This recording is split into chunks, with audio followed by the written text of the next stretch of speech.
Assalamualaikum warahmatullahi wabarakatuh. Shalom, Om Swastiastu, Namo Buddhaya, salam kebajikan, dan salam sejahtera bagi kita semua. Yang terhormat Bapak Dr. Heri Firmansyah, SH.MH. MUM MPA, selaku dosen dari Kriminologi kelas B, dan teman-teman sekalian. Kami dari salah satu kelompok di kelas Kriminologi dengan mini skripsi yaitu Kejahatan Jalanan di Kota Besar dengan analisis teori pilihan rasional, strength theory, dan kontrol sosial yang merupakan sudah kami selaraskan dengan teori-teori dan materi yang sudah diajarkan oleh Bapak Heri selama 1 semester ini. Selanjutnya akan dilanjutkan oleh rekan saya. Baik, untuk memulai pembahasan yang pertama, saya akan membahas gambaran umum kejahatan jalanan di kota besar. Saya akan membahas karakter umum kejahatan jalanan. Jadi, karakter umum kejahatan jalanan ini merupakan bagian dari dinamika kehidupan urban di kota-kota besar Indonesia, berkaitan dengan faktor keamanan, sosial, ekonomi, dan geografis. Kota besar seperti Jakarta, Surabaya, Medan, Bandung memiliki karakter dan tantangan berbeda. Lalu untuk karakteristik tiap kota besar yang tadi saya bahas, itu ada kemacetan lalu lintas. Di kemacetan lalu lintas ini meliputi banyak hal seperti mobilitas lambat, memudahkan pelaku beraksi. Lalu ada arus manusia yang sangat padat, itu menciptakan anonimitas. Lalu ada ketimpangan ekonomi tinggi, itu mendorong sebagian masyarakat melakukan kejahatan sebagai survival. Lalu adanya kurangnya pengawasan sosial. Individu rentan terlibat kriminalitas. Lalu untuk kombinasi faktor resikonya, keterbatasan personal kepolisian dan jangkauan operasional. Lalu ada infrastruktur kompleks seperti gang sempit dan area gelap, memudahkan pelarian. Lalu membuat kejahatan jalanan mudah terjadi dan sering dialami masyarakat. Untuk tipologi kejahatan jalanan, bentuk-bentuk utamanya itu ada pencopetan, yaitu teknik tersembunyi yang sering terjadi di tempat ramai. Lalu ada penjambretan cepat, sering menggunakan motor, beresiko fisik bagi korban. Lalu ada perampasan, menggunakan ancaman atau kekerasan fisik, sering dilakukan berkelompok. Lalu ada pemalakan, pemungutan uang paksa terhadap masyarakat atau PKL. Lalu ada penodongan, menggunakan senjata seperti pisau, berpotensi fatal. Lalu ada geng motor dan premanisme, aksi terorganisir, kekerasan, pemalakan, dan penyerangan. Dan yang terakhir ada penipuan jalanan, trik manipulatif, seperti barang palsu, permainan kartu, dan skema penipuan psikologis. Untuk lokasi dan lingkungan kejahatan, tempat-tempat rawan seperti jalan raya, persimpangan, lampu merah, halte, terminal, stasiun, pusat perbelanjaan, permukiman padat di pinggiran kota. Alasan pemilihan lokasinya itu karena ramai, anonimitasnya tinggi, minim pengawasan polisi, banyak distraksi visual, rute melarikan diri lebih mudah. Lalu untuk karakteristik dan pola kejahatan jalanannya, ada yang spontan dan cepat dilakukan, hitungan detik, menargetkan korban rentan seperti wanita, lansia, dan orang sendirian, memanfaatkan kondisi lingkungan, macet, gelap, dan ramai, sering dilakukan secara berkelompok, peran masing-masing memiliki pola waktu tertentu, seperti pagi buta, penodongan, jam pulang kerja, penjambretan, dan pencopetan, malam, aksi geng motor, dan kekerasan. Lalu saya akan membahas topik kedua, yaitu analisis kejahatan jalanan dengan teori pilihan rasional. Konsep dasarnya itu pelaku kejahatan bertindak rasional dan melakukan perhitungan untung rugi. Keputusan kejahatan bukan impulsif tetapi direncanakan berdasarkan peluang dan resiko. Prinsip utamanya yaitu kesempatan, dipengaruhi pola rutinitas, desain kota, dan tingkat pengawasan. Yang kedua itu perhitungan cost benefit, uang, barang berharga, status kriminal, cost-nya itu resiko ditangkap, hukuman, perlawanan korban, dan stigma sosial. Untuk proses pengambilan keputusan pelaku, mengamati lingkungan dan situasi, mengidentifikasi target rentan, menilai risiko tertangkap dan rute pelarian, menghitung nilai barang yang bisa diperoleh. Keputusan jika benefit atau cost kejahatan dilakukan. Contoh penerapannya, penjambretan tas ibu-ibu di jalan, pencopetan di bus kota, perampasan ponsel pejalan kaki. Untuk preferensi pelakunya itu lokasi minim CCTV dan patroli polisi, gang sempit dengan rute pelarian yang banyak, dan target yang sibuk dengan ponsel atau terlihat kaya. Untuk topik yang ketiga, saya akan membahas tentang faktor lingkungan perkotaan yang mempengaruhi keputusan pelaku. Faktor lingkungan kritis seperti penerangan buruk, sulit identifikasi pelaku, dan resikonya rendah. Untuk keramaian tidak terkontrol, anonimitas tinggi, dan diffusion of responsibility. Kurangnya patroli polisi, pelaku mempelajari pola patroli. desain urban kompleks, banyak jalur pelarian. Dan yang terakhir ada minimnya kehadiran pemerintah, capable guardian rendah. Untuk implikasinya, kejahatan menjadi rasional karena resiko kecil dan keuntungan besar. Intervensi efektifnya ada pencahayaan jalan, patroli dan CCTV, penataan lingkungan, dan respon hukum yang cepat. Dan untuk kesimpulan singkatnya, kejahatan jalanan di kota besar adalah hasil kombinasi faktor sosial, ekonomi, geografis, dan struktural. Pelaku bertindak rasional dengan kalkulasi resiko dan keuntungan. Pencegahan harus menargetkan mengurangi kesempatan dan meningkatkan resiko tertangkap. Untuk selanjutnya akan dibahas oleh rekan saya. Lalu selanjutnya ada karakteristik kota besar sebagai lingkungan shrine. Yang pertama itu ada kota besar seperti Jakarta, Surabaya, Medan, dan Bandung menjadi pusat kompetensi sosial dan ekonomi. Mekanisme seleksinya sosial sangat ketat, tekanan hidup untuk semua kelompok masyarakat. Yang pertama itu ada pusat kompetensi ekonomi, harga hidup sangat tinggi, sewa tempat tinggal dan kebutuhan dasar sangat mahal, biaya makan, transportasi, dan lebih tinggi dibandingkan daerah lain. Pendapatan rendah habis hanya untuk kebutuhan dasar, menimbulkan frustasi karena kerja keras tidak mengubah kondisi hidup. Selanjutnya ada persaingan kerja sangat ketat. Kota besar menarik banyak mata pencarian kerja dari berbagai daerah. Penawaran tenaga kerja jauh lebih besar dari permintaannya. Posisi level sulit, upah rendah, dan pekerja informal mendominasi, menciptakan perasaan tidak aman dan kegagalan struktural. Terus selanjutnya ada ketimpangan pendapatan ekstrim, gap besar antara profesional berpenghasilan tinggi dan bekerja informal, muncul rasa ketidakadilan akibat membandingkan hidup sendiri dengan gaya hidup kelas atas. Paparan terus-menerus pada kemewahan memperkuat rasa frustasi. Lalu selanjutnya ada beban status sosial tinggi. Status ditentukan oleh simbol materi, yaitu ada gadget, kendaraan, tempat tinggal, dan gaya hidup. Tekanan mengikuti standar konsumsi. Teman, sejawat, strain sosial meningkat. Status mempengaruhi peluang ekonomi dan permintaan sosial. Selanjutnya ada lingkungan dan gaya hidup mewah. Mall megah, kafe, influencer, dan iklan luxury terbesar di mana-mana, menciptakan aspirasi konsumen tinggi, tidak sebanding dengan kemampuan ekonominya, menghasilkan gap antara aspirasi vis realita yang memicu frustasi. Seperti itu munculnya strain tekanan psikologis dan sosial. Strain menciptakan kondisi psikologis kronis, perasaan gagal, tidak dihargai, merasa tidak punya pilihan, keterpurukan ekonomi. Lalu selanjutnya strain terhadap kejahatan. Dalam keadaan stres dan frustasi, individu mencari cara coping.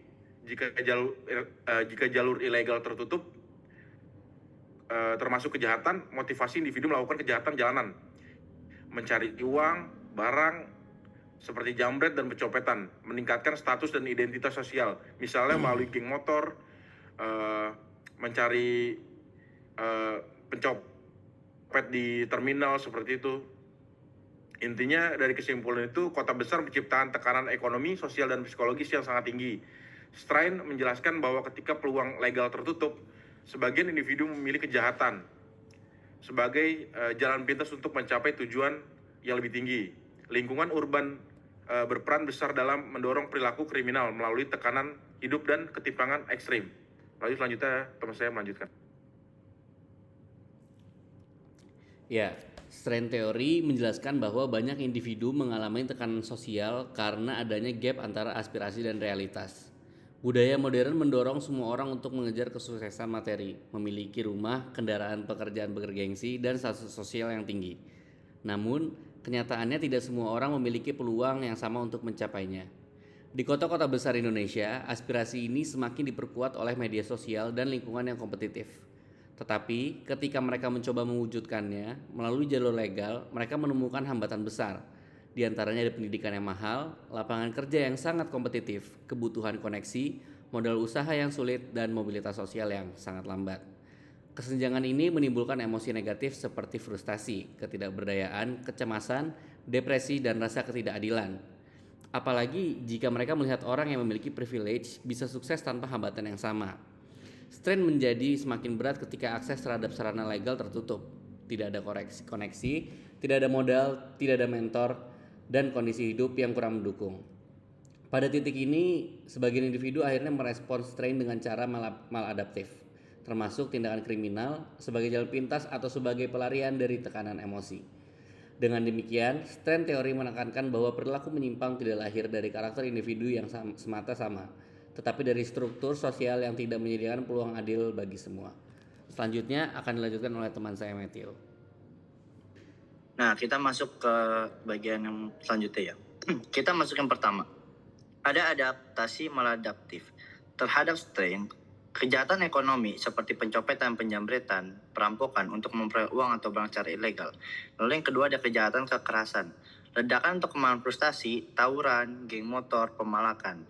Penggunaan narkoba dipakai sebagai coping atas stres, memicu kejahatan demi mendapatkan uang untuk membeli narkoba. Keanggotaan kelompok kriminal memberi identitas, status, sense of belonging, dan akses ke keuntungan ekonomi legal. Lalu ada inovasi kriminal atau merton. Mengejar tujuan budaya atau uang atau status, tapi menolak secara legal, jadi memilih metode ilegal. Lalu yang kedua ada mengapa kejahatan jalanan menjadi pilihan. Yang pertama itu tuh relatif mudah dilakukan tanpa perencanaan rumit. Lalu ada return cepat dan signifikan. Uang didapat dalam hitungan menit. Lalu tidak butuh keterampilan khusus, siapa saja bisa melakukannya. Memberikan rasa kontrol di tengah hidup yang penuh keterbatasan. Lalu memberikan status di peer group dilihat sebagai berani atau tahu. Nah, ketiga itu ada strain theory versus rational choice theory. Strain theory menjelaskan mengapa individu terdorong melakukan kejahatan. Frustasi, aspirasi tak tercapai, tekanan sosial. Rational choice theory menjelaskan bagaimana kejahatan dipilih, kalkulasi resiko, waktu, target, lokasi. Keduanya saling melengkapi bukan saling meniadakan. Tidak semua yang mengalami strain menjadi kriminal. Faktor yang mencegah individu jatuh kejahatan, resiliensi psikologis dan kemampuan coping. Dukungan sosial dari keluarga atau komunitas. Lalu yang kelima, ada kelompok paling rentan terhadap kejahatan jalanan. Laki-laki muda dari keluarga miskin, aspirasi tinggi, hambatan struktural besar, akses terbatas. Lalu ada drop out pendidikan, peluang kerja rendah, lalu strain tinggi. Nah, pendatang atau migran urban, ekspektasi tinggi versus realita diskriminasi dan kesulitan kerja. Nah, yang ketiga, kesimpulan besar. Strain teori menjelaskan mengapa kejahatan terjadi, akar emosi dan sosial. Rational choice menjelaskan bagaimana pelaku menjalankan kejahatannya. Dalam konteks kota besar di Indonesia, teori strain sangat relevan karena aspirasi masyarakat tinggi, terbentuk oleh budaya urban dan gaya hidup. Nah, lanjutnya ada implikasi pemahaman strain teori untuk pencegahan kejahatan. Investasi pendidikan dan pelatihan tentunya. Lalu ada akses pendidikan berkualitas dan skill training yang membuka jalur legal untuk mencapai aspirasi. Lalu ada pemberian modal, mentoring, dan networking, membantu individu sukses secara legal. Nah, lalu ada meningkatkan sense of belonging, mengurangi resiko kejahatan, perubahan pesan budaya, mengurangi glorifikasi konsumsi dan gaya hidup mewah, menurunkan aspirasi tidak realistis. Lalu ada teori kontrol sosial. Travis Hershey tahun 1969. Pertanyaan utama bukan mengapa orang melakukan kejahatan, tetapi mengapa orang tidak melakukan kejahatan. Premis dasar, kejahatan adalah tindakan yang akan dilakukan siapa saja ada kesempatan. Nah, yang terakhir ada perbandingan dengan teori lain. Strain teori menjelaskan mengapa individu terdorong melakukan kejahatan. Rational choice theory menjelaskan bagaimana individu memilih target atau waktu kejahatan. Nah, selanjutnya akan dilanjutkan oleh teman saya, Michelle. Oke, baik. Selanjutnya di akhir dalam mini skripsi ini yaitu kami membuat kesimpulan, dan dari beberapa kesimpulan yang telah beberapa penjelasan teman-teman saya juga bisa disimpulkan bahwa berdasarkan hasil penelitian mengenai kejahatan jalanan di kota besar dengan menggunakan pendekatan teori pilihan rasional, strain theory, dan juga teori kontrol sosial yang seperti sudah saya katakan di awal tadi, dapat disimpulkan beberapa hal sebagai berikut. Yang pertama adalah kejahatan jalanan merupakan fenomena kompleks yang tidak bisa dijelaskan hanya oleh satu teori, yang dimana kejahatan ini mencakup berbagai bentuk seperti pencopetan, penjabretan, pemalakan, dan penodongan yang terjadi di ruang publik perkotaan. Nah, kemudian faktor lingkungan kota seperti kepadatan penduduk, lemahnya penerangan, dan rendahnya kehadiran aparat turut memperburuk situasi. Yang selanjutnya adalah teori pilihan rasional menjelaskan bahwa pelaku kejahatan bertindak berdasarkan perhitungan untung rugi, yang dimana pelaku akan memilih target yang dianggap paling menguntungkan dan paling minim risiko, sehingga kota besar sendiri menyediakan banyak kesempatan atau opportunity untuk yang membuat kejahatan menjadi lebih rasional bagi pelaku. Nah, selanjutnya ada strength theory yang dimana menunjukkan bahwa tekanan sosial dan ekonomi menjadi faktor penting pendorong kejahatan. Nah, dalam hal ini ketimpangan ekonomi, pengangguran, kemiskinan, tekanan keluarga, dan gaya hidup kota besar menciptakan frustasi yang dimana mendorong individu mencari alternatif ilegal untuk mencapai tujuan hidup. Nah, selanjutnya juga ada teori kontrol sosial menegaskan bahwa lemahnya ikatan sosial membuat individu lebih mudah melakukan kejahatan. Nah, kemudian dalam hal ini keluarga disfungsional, minimnya pengawasan, lemahnya komunitas, serta kurangnya aktivitas positif dalam kehidupan remaja menyebabkan mereka lebih rentan terlibat dalam kejahatan jalanan. Dan yang terakhir adalah integrasi ketiga teori tersebut memberikan pemahaman yang paling komprehensif. Nah, kejahatan jalanan terjadi karena ada beberapa kombinasi, yaitu ada tekanan atau strain, ada kesempatan atau rational choice, dan yang terakhir adalah ada lemahnya pengawasan atau social control. Nah, dengan demikian, kejahatan jalanan bukan hanya masalah individu, tetapi juga merupakan masalah struktur sosial dan lingkungan perkotaan. Kemudian ada beberapa saran dari kami, yaitu berdasarkan simpulan penelitian, beberapa saran yang dapat diberikan adalah yang pertama bagi pemerintah daerah, yang pertama adalah meningkatkan kualitas penerangan jalan seperti CCTV dan desain lingkungan yang aman. Selanjutnya memperluas layanan sosial juga bagi kelompok rentan, termasuk akses pendidikan, pekerjaan, dan pelatihan keterampilan. Dan yang terakhir adalah untuk bagi pemerintah daerah, yaitu mengembangkan kebijakan perkotaan berbasis pencegahan kejahatan atau crime prevention through environmental design atau CPTED. Nah, yang selanjutnya adalah bagi aparat penegak hukum seperti kepolisian atau TNI, yaitu yang pertama adalah meningkatkan patroli rutin di lokasi-lokasi rawan kejahatan jalanan, kedua menggunakan strategi policing berbasis data atau hotspot policing, dan yang terakhir adalah memperkuat koordinasi dengan masyarakat dan komunitas lokal. Yang selanjutnya adalah bagi masyarakat, yaitu meningkatkan kewaspadaan tentunya saat berada di ruang publik, terutama di area rawan.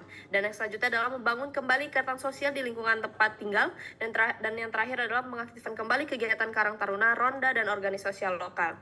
Selanjutnya ada bagi penelitian selanjutnya, yaitu disarankan menggunakan metode campuran atau mixed methods agar data lapangan dan data statistik dapat dikombinasikan. Dan yang selanjutnya penelitian lanjutan dapat fokus pada kota tertentu untuk analisis yang lebih mendalam. Dan yang terakhir adalah kajian lebih lanjut bisa memasukkan faktor teknologi dan kejahatan jalanan modern, misalnya objek online, skimming, dan lain-lain. Terima kasih. Berikut adalah presentasi mini skripsi dari kami tentang kejahatan jalanan di kota besar berdasarkan analisis teori pilihan rasional yang sudah kami pelajari melalui kelas kriminologi. Sekian dari kami. Terima kasih. Wassalamualaikum warahmatullahi wabarakatuh. Shalom, Om Santi Santi, Om Namo Buddhaya.